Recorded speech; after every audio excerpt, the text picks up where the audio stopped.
Christophe Castaner est presque favorable au suicide assisté. Présent sur le plateau d'On n'est pas couché ce samedi 18 décembre, l'ancien ministre de l'Intérieur a évoqué ce sujet qui divise les Français comme la classe politique depuis de longues années. S'il a un avis personnel sur l'euthanasie, c'est parce qu'il y a été confronté directement. Son père, en effet, a mis fin à ses jours, comme il le confiait à Ouest France. Dans ma vie personnelle, j'ai même accompagné mon père dans cette démarche-là, un jour dans ma vie, a-t-il ajouté, ému, sur France 2. Je sais l'importance.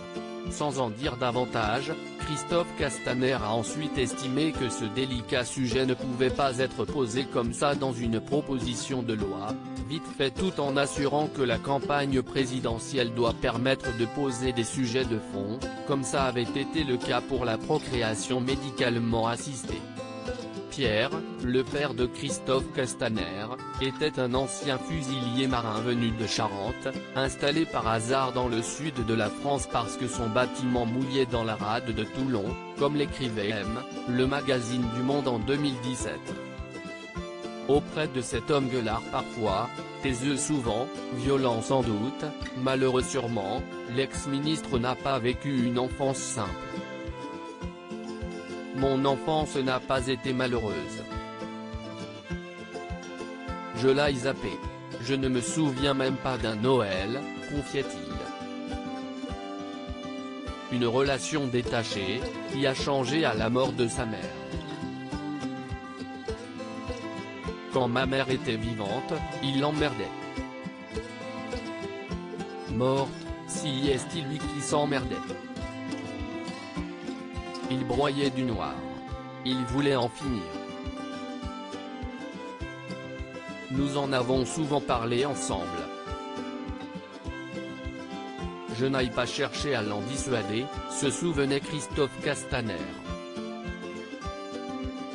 Christophe Castaner, il s'est suicidé dans la nuit un soir, il est passé me voir une dernière fois.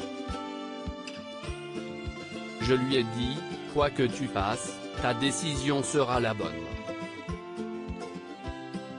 En partant, il m'a dit, à demain.